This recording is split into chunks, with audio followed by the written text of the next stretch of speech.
नमस्ते दोस्तों, मैंने लिया है 2 कप आटा। 4 से 5 हरी इलायची को मैं इसमें क्रश करके डाल रही हूँ। थोड़ा सा नमक डलेगा इसमें। इसके बाद मैं 4 से 5 चम्मच तेल डाल रही हूँ। तेल डालने के बाद अच्छे से हम इसको मिक्स कर लेंगे। आटा और तेल और जो हमने इलायची वगैरह डाली थी सब कुछ अच्छे से मिक्स हो जाए और हम एक मुठिया बना के देखेंगे। हम सिंधी में इसको मुठिया कहते हैं ना। तो ये जब तेल और आटा आपस में बंधने लगे तो हमारा तेल परफेक्ट है। उसके बाद पानी डालकर हम इसका एक टाइट आटा गूंद लेंगे।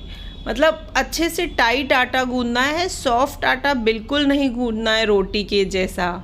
पूरी से भी थोड़ा सा टाइट ही आटा गूंदेगा। इसका आटा अच्छे से गूंद चुका है। इसको लगभग 10 मिनट के लिए हम कवर करके रख देंगे और 10 मिनट के बाद हम आटे को देख लेंगे। एक बार अच्छे से मसलने के बाद हम इसके मुठिया बनाएंगे। मतलब अलग अलग डिवाइड करके आटे को, जैसे वैसे हम पराठे या रोटी के लिए गोला बनाते हैं ना, बॉल बनाते हैं, इसके लिए हमें इस तरीके से हाथ से दबा दबा कर मुठिया तैयार करना होता है। इसी तरीके से हम सारे मुठिया तैयार करेंगे। लेकिन इसके अलावा 2 हम रोटियां बेलेंगे, उसको हम रोट कहते हैं, जिनको हमें होली में पकाना होता है। बाकी सब चीज़ों का तो प्रसाद हम बना लेंगे, लेकिन वो रोट हमें फिर इस प्रसाद में मिक्स करना होता है। पहले के ज़माने में तो क्या होता था कि पूरा का पूरा प्रसाद जो होली जलती है ना, तो उस पे ही बनाया जाता था। पर आजकल ऐसा नहीं, पहले से प्रसाद बना के रख लिया जाता है और उसमें ये जो मैं बना रही हूँ ना गोल, ये वाली रोटियाँ जिन पर हम धागा बांधेंगे, वो जो कच्चा धागा आता है ना, वो बांधेंगे और उसके बाद ट्रेडिशनली इसका हम वहाँ होली पे पकाएंगे। और जो होली पे पकाते हैं ना, उस समय वो एक रोटला तो जो होता है ना, वो होली में ही डाल दिया जाता है और दूसरा हमें प्रसाद में मिक्स करना पड़ता है। ये मैं छोटे छोटे इसलिए बना रही हूँ कि होली पे हम जब सेकते हैं ना, तो वो अंदर से कच्चा रह जाता है। हमें आजकल सोण करना होता है कि होली पे हम बना रहे हैं और प्रसाद में मिक्स कर रहे हैं, और अगर कच्चा रह जाएगा तो वो हमारी हेल्थ के लिए अच्छा नहीं है।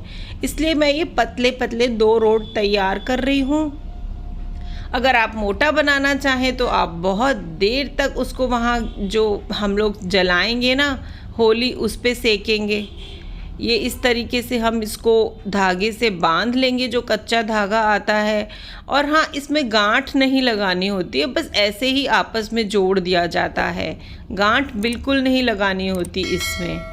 ये ट्रेडिशनल है कि इसमें अपने आप इसको ऐसे ही, बस देखिए मैं भी गांठ नहीं लगा रही हूँ ना, बस ऐसे ही चिपका देना है। मैंने तेल को गरम करने रखा है, उसमें मैं इन मुठिया को फ्राई करूँगी। ज़्यादा तेज़ फ्लेम पर हमें फ्राई नहीं करना है, मीडियम टू लो फ्लेम पर हम इसको चारों तरफ से अच्छे से गोल्डन ब्राउन होने तक फ्राई करेंगे।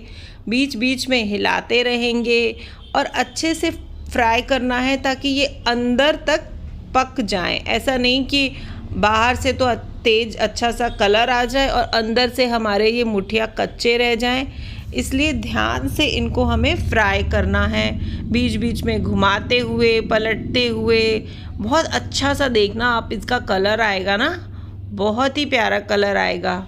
और हाँ, फ्लेम का ये ध्यान रखना है कि ऐसा नहीं हो कि बिल्कुल आप ठंडी फ्लेम पर ही तल रहे हैं, फिर ये बहुत बेकार से बनेंगे, कलर भी अच्छा नहीं आएगा। मतलब अच्छे से गर्म होना चाहिए तेल, उसी में इनको फ्राई करना है। जैसे आप देख रहे हैं ना, मैं दिखा रही हूँ, ये देखिए हमारे जो मुठिया हैं, अच्छा सा बढ़िया सा कलर आ चुका है, गोल्डन ब्राउन। अब हम इनको एक एक करके निकाल लेंगे।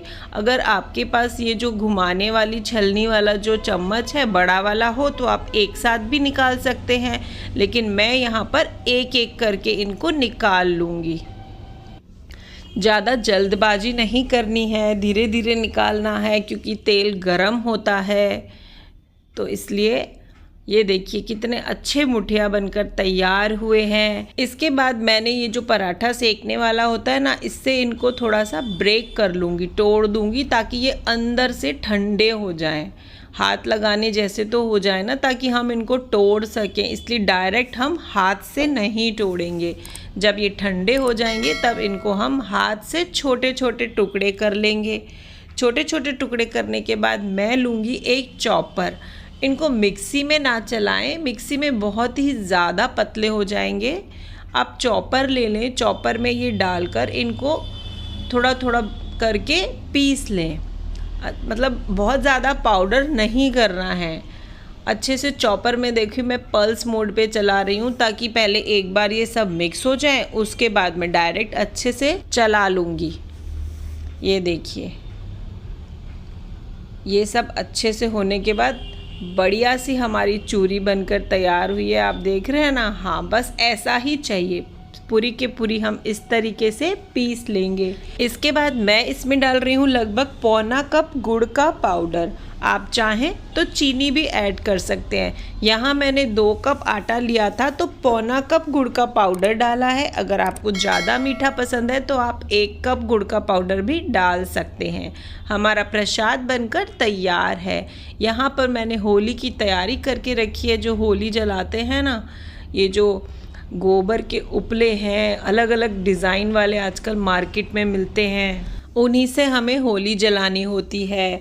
मंदिरों में या बाहर जहाँ होली जलती है वहाँ से एक गोबर का उपला जला हुआ लाना पड़ता है और अपने घर की होली को उससे जलाया जाता है। यहाँ मैं घी डाल रही हूँ। इसके बाद मैंने अपनी होली को जला लिया है। 4 से 5 हरी इलायची, 4 से 5 लौंग और 4 से 5 कपूर मैं इसमें डाल रही हूँ। ये होलिका दहन में डालना बहुत ज़रूरी होता है। वातावरण शुद्ध होता है इससे, और हेल्थ के लिए भी अच्छा होता है होली का धुआं। मैंने अपनी 2 रोटलों को होलिका में पकाने के लिए रखा है। इनको हम फ्लिप करके पका लेंगे। इसके बाद वो जो एक रोटला है वो हम होलिका दहन में डाल देंगे और दूसरे को छोटा छोटा टुकड़ा करके हम अपने प्रसाद में मिक्स कर लेंगे। थोड़ा सा प्रसाद, थोड़ा सा घियर हम इसमें डाल देंगे होलिका में, और हमारा प्रसाद बनकर तैयार है। ये जो चूरी वाला प्रसाद है और घीवर जो है ना, बहुत ही स्वादिष्ट लगता है।